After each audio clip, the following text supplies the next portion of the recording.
एक छोटे से जंगल में शेर बादशाह हुकूमत करता था। शेर निहायत जल्दबाज और बेवकूफ़ था।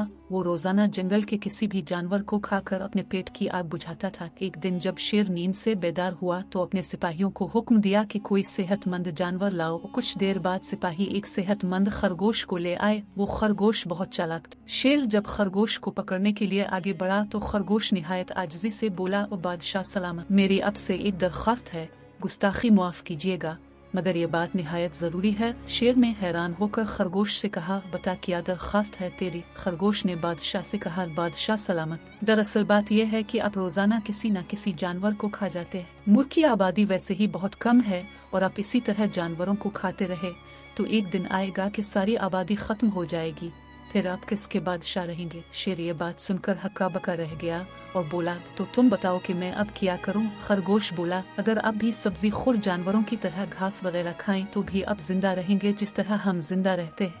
शेर ने खरगोश को यह तजवीज़ देने पर रहा कर दिया और ऐलान करा दिया कि अब से कोई जानवर गोश्त नहीं खाएगा और अगर खाया तो इसे दर्दनाक सजा मिलेगी। कुछ दिन गुजर गए। शेर समेत सब गोश्त खोर जानवर सब्जी घास खाने लगे, मगर सबकी सेहत बिगड़ गई और कुछ तो हलाक हो गए। शेर भी बीमार रहने लगा था, उसे भी कड़वी घास रास नहीं आई। तंगा कर शेर ने इसी खरगोश को दरबार में तलब किया, मगर नादान शेर को पता चला कि खरगोश उसे झांसा देकर भाग चुका है। शेर ने अब इस कानून को रद्द कर दिया, क्योंकि वो अब जान चुका था कि सोचे समझे बगैर फैसला लेने का क्या अंजाम होता है।